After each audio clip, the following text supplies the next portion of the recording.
Hey there, it's Leslie on the river, Rosehaven Yarn Shop. It has been a while since I've put a video out. Things happened. I ended up in the Belleville ER on December 23rd and they didn't let me out till the 27th, so Merry Christmas to me. Totally unrelated to cancer treatment, though I didn't know that at the time. Turned out Grinch the gallbladder decided to have a full hissy fit, and I had to have emergency surgery to get my gallbladder out. So on top of the cancer surgery, I got 4 new incisions. I'm telling you, it looks like I've been attacked by a very large animal across my abdomen. Anyways, yeah, so we had to delay the next treatment for chemo, and I know I'm laughing, so it's not bad. It's just been, it's like, seriously, like I wasn't going through enough. Yeah, sure. And over Christmas, Merry Christmas. Anyways, we had a whole reset when I got home, and honestly, I slept through most of it. I got a nice room by myself, and I just slept the whole time I was in the hospital, because they don't let you eat or drink when you're pre-op for 3 days in a row, and because of skeletal staff. Yeah. Anyways, I'm out. Got one more chemo IV session, and then a couple more sessions with just medication pills, and I think by the end of February, next month, it's now I can say next month, I should be done. Ring that bell. Anyways, oh yeah, so I finally dug these out of the drawer. I bought these in Shetland, hand knit, and they do individual fingers because I have black gloves underneath, fingerless gloves. But look how beautiful. Jeez, these ladies, what did they sell for? I think it ended up being like, so probably like $50 Canadian. I bought these in July when I was in Shetland because it was cold. And you know, when you get your pulse point covered, it makes a difference. So anyways, I pulled these out to wear them. And this fabulous sweater is my mommy made this. She spun the wool. She knit this when I was 15. So we're talking 41 years ago, because I'm 56. And I still wear it all the time. And I wear it horseback riding most often. I haven't horseback ridden in a while. I had to let my horse go last year, which is probably a good thing considering what happened this year with health and such. But yeah, it's fantastic and warm. I mean, even though there's a breeze, if the breeze cuts through it, yeah, it's definitely cold. But I have a long sleeve t-shirt, a wool sweater, and then this one on, and those layers. I'm toasty, and it's January 4th. So, oh, and I just finished this hat. I had one of my staff start it, and it's super cute. So this, it's got the mohair fuzz. So what we did, we took good old Barocco vintage DK and carried it with this. And because of the way I dyed it, it pooled and striped and stuff. And we knit it on 5mm needles. I know it was 86 stitches, and I made it extra deep. So it's like, okay, there's the rule with the hats. Okay, so from where your hat band sits to up to your crown should always be 7.5 inches before you start decreasing. You know when your hat starts scooching up your head? It's because you didn't make it deep enough. 7.5. If you're doing a rolled brim, roll the brim and then do your 7.5. You want it slouchy? Go 9.5, which is what I did with this one. And it's beautiful. It's kind of loose, so it doesn't crush my hair. Sometimes hats are too tight. So yeah, so that mohair bound up with this one, and it's called Snugglepuss. I made some new colors. Isn't that pretty? This one is It's Not Easy Being Green. Nice electric green. This one is Sour Gummies. It made me think of those Sour Patch Gummies, but yeah. And this is Fizzy Stardust. It's got more blue in it than the other one, the gummies. So yes, so I did that, and then because I was feeling so lousy, I kind of lost my knitting mojo. So but for some reason, I got into a stitching. Where is it? Crazy amounts of stitching. So I made Christmas ornaments. Okay, where's the other one? This is one of them.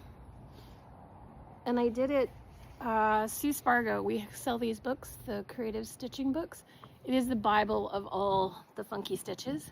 So I did this one, and this one has a name and the year on the back for the little guy who's getting it. Seriously, I put both of them in here and now I can't, the bag is empty. And I think I showed you the twins' hats that I made. But foggy brain, I don't remember what I've done. So this is Felix's hat. Put a name on it because, you know, he's 4 and things always end up getting lost, going into the lost and found, so at least these have names right on them. And this is Ezra's with the Triceratops. And they each get one of these little Christmas ornaments. Okay, seriously, where is it? And I used Sue Spargo's, what does she call them? Color patches or something. They got a cute name.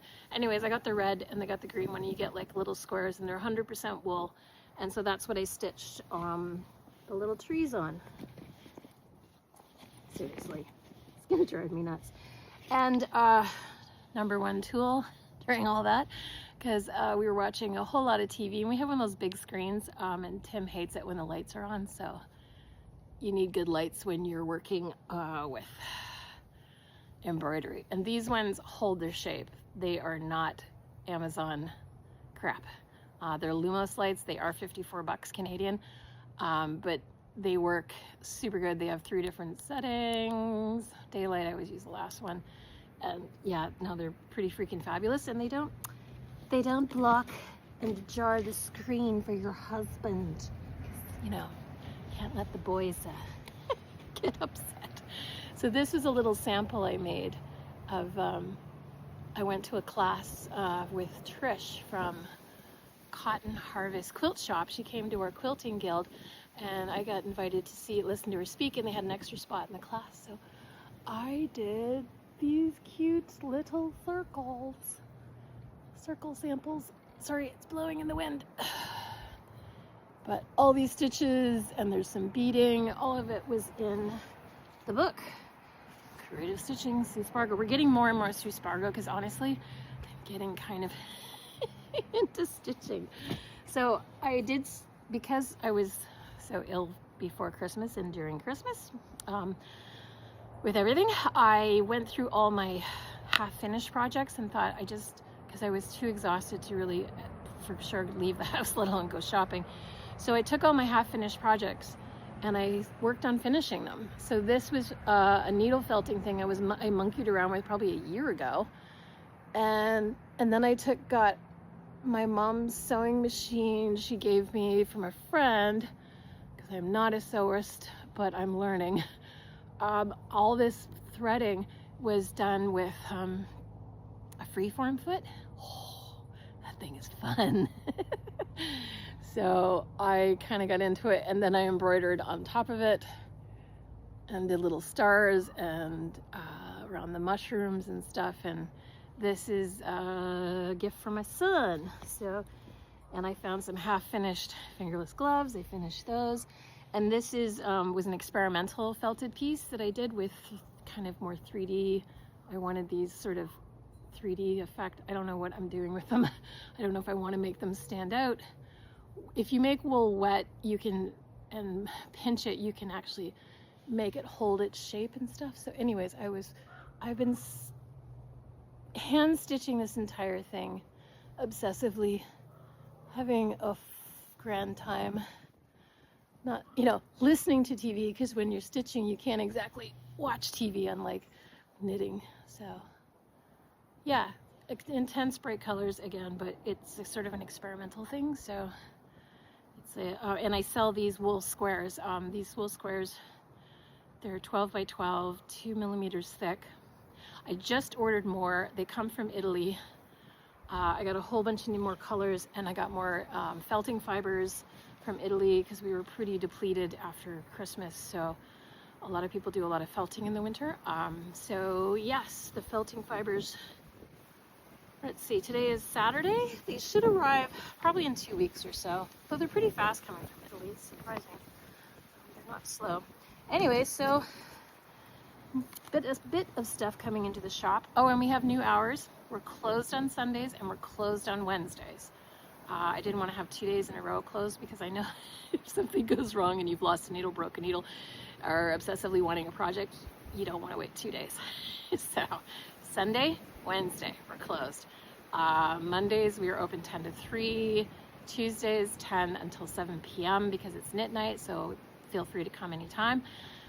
For knit night, it's free, and Thursday to Saturday, 10 to 5. So that'll be probably until the end of March, those hours. And then we'll go from there and see what April brings us. Okay, take my mitten off so I can stop this. I hope you all had fabulous holidays and a fabulous new year and the beginning of a new year. And I personally am going to pretty much burn 2024 down. Okay, take care, guys. See you in the shop. Bye.